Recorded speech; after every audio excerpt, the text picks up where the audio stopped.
नमस्कार, जोहार आप सभी साथियों का एक बार फिर से स्वागत है हमारे चैनल पीसीएस फाउंडेशन में। आज झारखंड दारोगा का पहला क्लास है जो कि हिस्ट्री सेक्शन से है और हिस्ट्री सेक्शन वह सेक्शन से है जो आपका आधुनिक इतिहास यानी मॉडर्न हिस्ट्री का है। तो आज का पहला टॉपिक हमारा है यूरोपीय कंपनियों का आगमन। ठीक है। और यह जो प्रश्न है वो एनसीईआरटी बेस्ड है और बहुत ही महत्वपूर्ण सवाल लेकर आए हैं आपके लिए और जो कि झारखंड दरोगा में आपके लिए बेनिफिशियल होगा। ठीक है।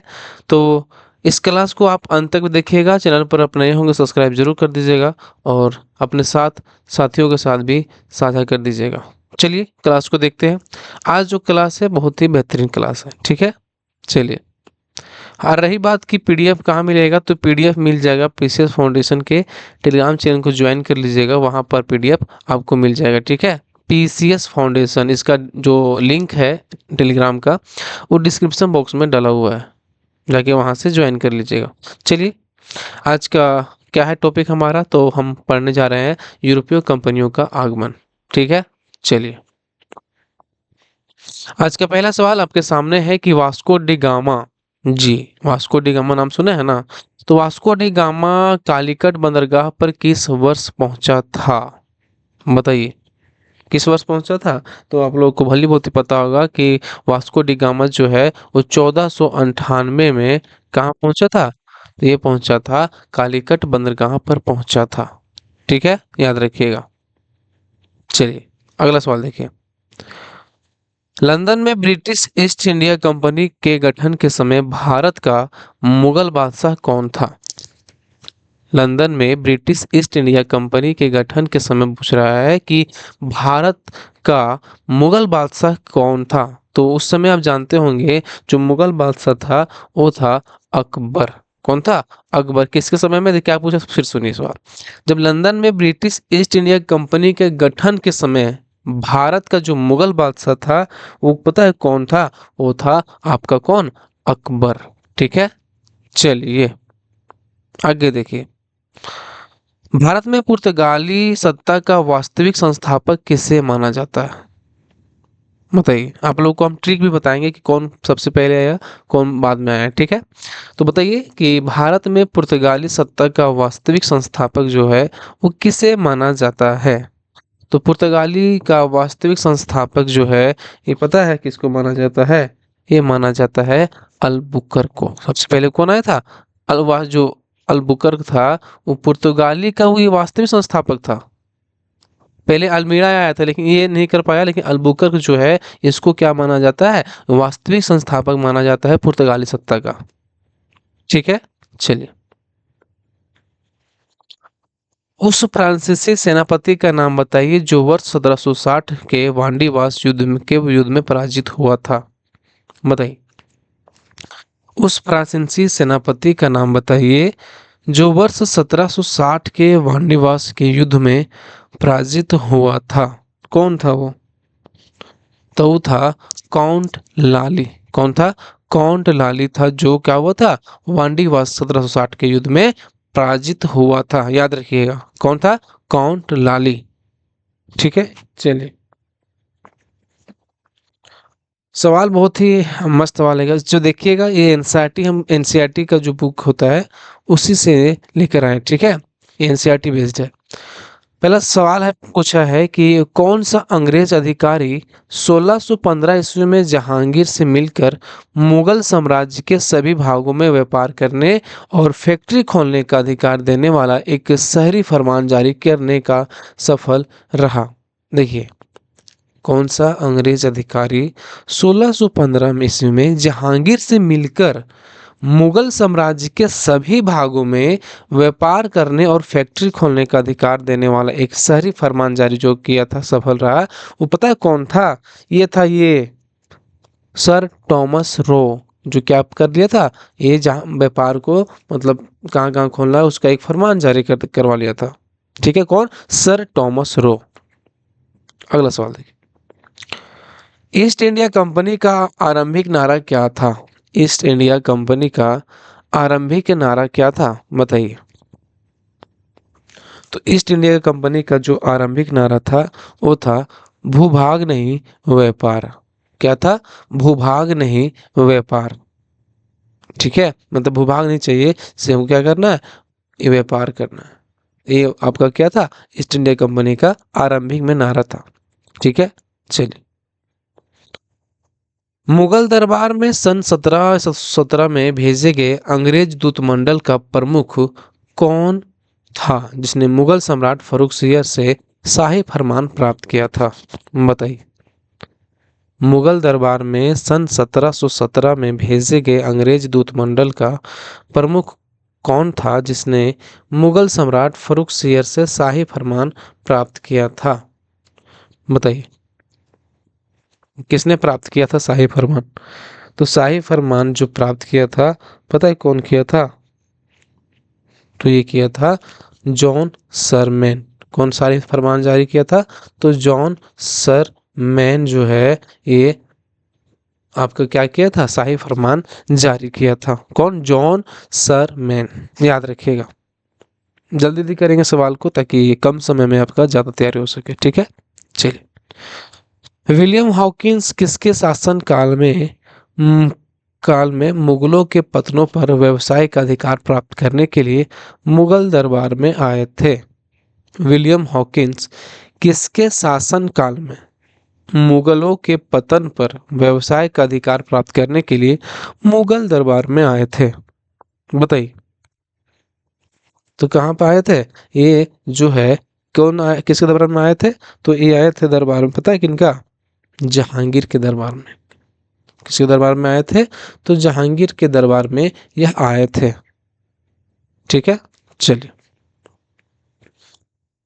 निम्नलिखित में से किसे भारत में फ्रांसीसी कंपनी का संस्थापक माना जाता है?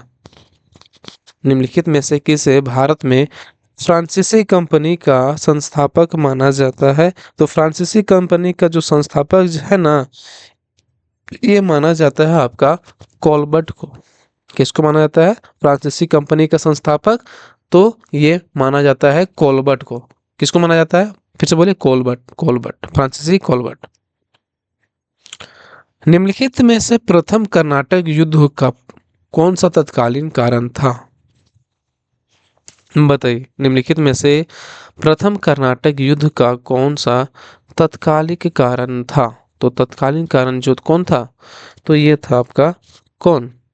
अंग्रेजों द्वारा फ्रांसीसी जहाजों का अधिग्रहण। कौन था? तो अंग्रेजों द्वारा फ्रांसीसी जहाजों का अधिग्रहण जो था, वो क्या था? ये तत्कालिक कारण माना जाता है कर्नाटक युद्ध का। ठीक है, जो प्रथम कर्नाटक युद्ध हुआ था ना, तो क्या हुआ था कि अंग्रेजों द्वारा जो फ्रांसीसी जहाजों का अधिग्रहण कर लिया गया था, इसीलिए उसके साथ कर्नाटक युद्ध हुआ था। ठीक है, चलिए। डचों ने बंगाल में कौन सा कारखाना स्थापित किया था? डचों ने बंगाल में कौन सा कारखाना स्थापित किया था? बंगाल में, तो बंगाल में जो कारखाना स्थापित किया था, ये था आपका पिपली में। कहाँ पर किया था बंगाल डचों ने? तो डचों में जो बंगाल में पिपली कारखाना स्थापित किया था, कौन था? पिपली कारखाना। अगला सवाल देखिए। सवाल है कि ईस्ट इंडिया कंपनी की प्रथम फैक्ट्री स्थापित की गई थी कहाँ पे? ईस्ट इंडिया कंपनी की प्रथम फैक्ट्री स्थापित की गई थी कहाँ पे? स्थापित किया था प्रथम फैक्ट्री? तो सबसे पहला फैक्ट्री जो है ईस्ट इंडिया कंपनी ने सूरत में स्थापित किया था। कहाँ पे स्थापित किया था? सूरत में। ठीक है, सूरत में स्थापित किया गया था। अगला सवाल देखिए। 17वीं शताब्दी में अंग्रेजों द्वारा यूरोप को निर्यात की जाने वाली कौन सी वस्तु नहीं थी? 17वीं शताब्दी में अंग्रेजों द्वारा यूरोप को निर्यात की जाने वाली कौन सी वस्तु नहीं थी? कौन सी वस्तु नहीं थी? बताइए। मसाले थे कि चाय थी, सूती वस्त्र, नील? तो 17वीं शताब्दी में जो अंग्रेजों द्वारा यूरोप को निर्यात की जाने वाली जो वस्तु नहीं थी, तो ये थे आपका चाय। कौन था? चाय। क्योंकि चाय नहीं था ना, मसाला था, सूती वस्त्र था, नील था। ये क्या किया था? यूरोप को निर्यात किया जाता था, लेकिन चाय जो है ये नहीं किया जाता था। भारत में अंग्रेजों द्वारा फ्रांसीसी चुनौती का अंत किस युद्ध से किया गया? भारत में अंग्रेजों द्वारा फ्रांसीसी चुनौती का अंत किस युद्ध से किया गया? बताइए, किस युद्ध से किया गया था? तो ये किया गया था वांडीवास के युद्ध से। इस युद्ध का अंत किया गया था किसके किसके बीच में? बताइए, किसके किस अंत किया गया था? तो भारत अंग्रेजों द्वारा फ्रांसीसी चुनौती का अंत जो है अंग्रेजों और फ्रांसीसी के बीच में, ये जो है अंत जो हुआ था युद्ध का, वो हुआ था वांडीवास के युद्ध से। ठीक है, चलिए। पुर्तगाली उपनिवेश का प्रथम वायसराय भारत में कौन हुआ? पुर्तगाली उपनिवेश का प्रथम वायसराय भारत में कौन हुआ? बताइए, पुर्तगाली उपनिवेश का प्रथम व्यवसाय जो भारत में हुआ, कौन हुआ? तो ये हुआ था, पता है कौन? अल्मीड़ा। कौन हुआ? पुर्तगाली उपनिवेश का प्रथम वायसराय भारत में ये हुआ था अल्मीड़ा। कौन हुआ था? अल्मीड़ा। अल्फांसो दी अल्मीड़ा। ठीक है, चलिए। निम्नलिखित ब्रिटिश कंपनियों में से भारत में व्यापार करने का पहला अधिकार पत्र प्राप्त हुआ था? निम्नलिखित ब्रिटिश कंपनियों में से किसे भारत में व्यापार करने का पहला अधिकार प्राप्त हुआ था? तो ये अधिकार जो प्राप्त हुआ था, ये हुआ था आपका लीवेंट कंपनी को। कौन सी कंपनी को? लीवेंट कंपनी को। याद रहे कौन सी कंपनी? तो लीवेंट कंपनी को यह प्राप्त हुआ था। किसको? लीवेंट कंपनी को। किस मुगल सम्राट के काल में इंग्लिश ईस्ट इंडिया कंपनी ने भारत में सर्वप्रथम कारखाना स्थापित किया था? बताइए, किस मुगल सम्राट के काल में इंग्लिश ईस्ट इंडिया कंपनी ने भारत में सर्वप्रथम कारखाना स्थापित किया था? तो सर्वप्रथम कारखाना स्थापित करने का जो ये है, ये जहांगीर के थी में किया गया था। किसके थी में? तो जहांगीर के काल में। जो जहांगीर जो मुगल सम्राट के काल में जो है, इंग्लिश ईस्ट इंडिया कंपनी ने भारत में सर्वप्रथम कारखाना स्थापित किया था। ठीक है, याद रखिएगा। एक सलाह सापेल जो 1748 की संधि के संदर्भ में निम्नलिखित कथनों में कौन से का सही है? बताइए, एक सलाह सापेल 1748 की संधि के संदर्भ में निम्नलिखित कथनों में से कौन सा कथन सही है? बताइए। पहला है प्रथम कर्नाटक युद्ध की समाप्ति, और अंग्रेजों को मद्रास पुनः प्राप्त हुआ। कौन सा कथन सही है? तो इसमें जो है ना कथन, एक सलाह सापेल 1748 की संधि, ये प्रथम कर्नाटक युद्ध की समाप्ति भी हुआ था और अंग्रेजों को मद्रास पुनः प्राप्त हुआ था। ठीक है, अंग्रेजों को जो है मद्रास, ये पुनः प्राप्त हो गया था इसमें, एक सलाह सापेल संधि में। तो ये दोनों हो जाएगा। निम्नलिखित में से कौन सा प्रथम यूरोपियन शक्ति व्यक्ति था? सॉरी, शक्ति नहीं, व्यक्ति। निम्नलिखित में से कौन सा प्रथम यूरोपियन व्यक्ति था जिसने भू क्षेत्र अर्जित करने के उद्देश्य से भारतीय राजाओं के झगड़ों में भाग लेने की नीति आरंभ की? बताइए, निम्नलिखित में से कौन सा प्रथम यूरोपियन व्यक्ति था जिसने भू क्षेत्र अर्जित करने के उद्देश्य से भारतीय राजाओं के झगड़ों में भाग लेने की नीति आरंभ की? बताइए, किसने आरंभ किया था भाग लेने की नीति? तो ये है कौन? डुप्ले। कौन था? डुप्ले जो था, वो क्या कैसा व्यक्ति था जिसने भू क्षेत्र अर्जित करने के उद्देश्य से भारतीय राजाओं के झगड़ों में भाग लेने की नीति आरंभ की थी? कौन सा? डुप्ले। फ्रांसीसी दक्कन में शक्ति आंदोलन स्थापित करने में असफल रहे क्योंकि? बताइए, फ्रांसीसी दक्कन में शक्ति आंदोलन स्थापित करने में असफल रहे क्योंकि? क्योंकि पता है क्या हुआ था? अंग्रेजों की फौज शक्तिशाली थी। क्या थी? अंग्रेजों की जो फौज थी वो बहुत शक्तिशाली थी। इसके कारण क्या हुआ था? फ्रांसीसी दक्कन में आंदोलन जो स्थापित करने में असफल रहते। कौन? ये फ्रांसीसी। क्योंकि जो अंग्रेज की जो सेना थी, फौज थी, वो बहुत ही शक्तिशाली थी। ठीक है, चलिए। अंग्रेजी शासन काल में भारत का कौन सा क्षेत्र अफीम उत्पादन हेतु प्रसिद्ध था? अंग्रेजी शासन काल में भारत का कौन सा क्षेत्र जो था वो अफीम उत्पादन हेतु प्रसिद्ध था? अफीम के उत्पादन में, तो अफीम के उत्पादन में जो है ये बिहार सबसे प्रसिद्ध था। कौन था? बिहार। अंग्रेजी शासन काल में बिहार जो था वो अफीम उत्पादन हेतु सबसे प्रसिद्ध था। ठीक है, चलिए। पुर्तगालियों ने भारत में निम्नलिखित में से किस स्थान पर प्रथम दुर्ग का निर्माण किया था? पुर्तगालियों ने भारत में निम्नलिखित में से किस स्थान पर प्रथम दुर्ग का निर्माण किया था? तो प्रथम दुर्ग का जो निर्माण किया था वो कहाँ पे किया गया था? ये कोचीन में। कहाँ पे किया गया था? कोचीन में ये प्रथम दुर्ग का निर्माण किया गया था। ठीक है, याद रखिएगा। पुर्तगालियों ने भारत में निम्नलिखित में से किस स्थान पर प्रथम दुर्ग निर्माण किया गया था? तो ये किया गया था आपका कोचीन में। कहाँ पे? कोचीन में। निम्न यूरोपीय शक्तियों ने भारतीय व्यापार में समय समय पर प्रवेश किया। कब? देखिए, इसका हम ट्रिक बताते हैं। निम्न यूरोपीय शक्तियों ने भारतीय व्यापार के समय पर प्रवेश किया। तो सबसे पहले प्रवेश कौन किया था बताइए? तो हम इसका ट्रिक बता दे रहे हैं। इसका जो ट्रिक है, देखिए सुने भी होंगे, पुत्र अंडा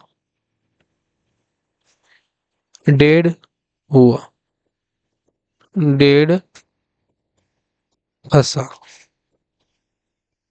पुत्र अंडा डेढ़ फंसा, ये आपका ट्रिक है। फिर से दूसरा हाईलाइट करते हैं। पुत्र अंडा डेढ़ फंसा मतलब पहले कौन आया है? तो पहला पुर्तगाली। पहला ये हो जाएगा पुर्तगाली यानी 4। उसके बाद अंग्रेज। कौन आया है? अंग्रेज आए। कब आए थे अंग्रेज बताइए? पुर्तगाली हम फिर से बताते हैं आपको। जो पुर्तगाली आए थे वो कब आए थे? 1498 में। इसी तरह पे उसके बाद अंग्रेज कब आए? तो ये आए 1600 में। उसके बाद कौन आया? डेढ़ मतलब डच आए। तो डच कब आए थे? तो 1664 में। ठीक है, उसके बाद कौन बच गया ऑप्शन? हसन फ्रांसीसी जो आए थे, ए फ्रांसीसी आए थे 1664 में। तो देखिए मिलाइए। सबसे पहले पुर्तगाल यानी 4 नंबर। फिर कौन थे? फिर ये आपका कौन हो जाएगा? ये अंग्रेज। कौन था? अंग्रेज। दूसरा नंबर में अंग्रेज 4। उसके बाद अंग्रेज आगे। उसके बाद जो है वो आए डच। डच। उसके बाद कौन आए? उसके बाद फ्रांसीसी। 4 2 1 3। ठीक है, याद रखिएगा। 4 2 4 2 1 3, ये वाला ऑप्शन। भारतवर्ष में ब्रिटिश साम्राज्य का संस्थापक कौन था बताइए?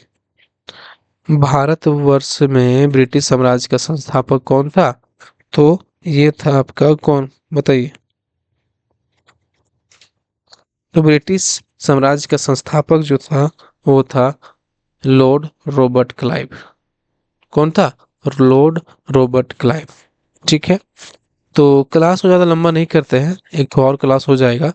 और देखिए और सवाल मेरे पास है, लेकिन सवाल इतने ही कराते ताकि आपको ज़्यादा ये देखने में मन लगे और ऐसे करेंगे। अगला पार्ट इसका 2 आएगा, क्लास 2 आएगा, तो उसमें जाके आप देख सकते हैं। ठीक है, तो आज की क्लास को यहीं पे समाप्त करते हैं ताकि ज़्यादा वीडियो लंबा ना हो और आपको आसानी लगे देखने में। तो मिलते हैं अगले वीडियो में, तब तक के लिए बहुत बहुत धन्यवाद।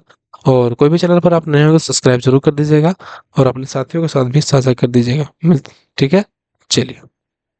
हाँ, पीडीएफ की बात है तो पीडीएफ डिस्क्रिप्शन बॉक्स में लिंक दिया हुआ है, वहां से जाके ज्वाइन कर लीजिएगा। ठीक है, चलिए।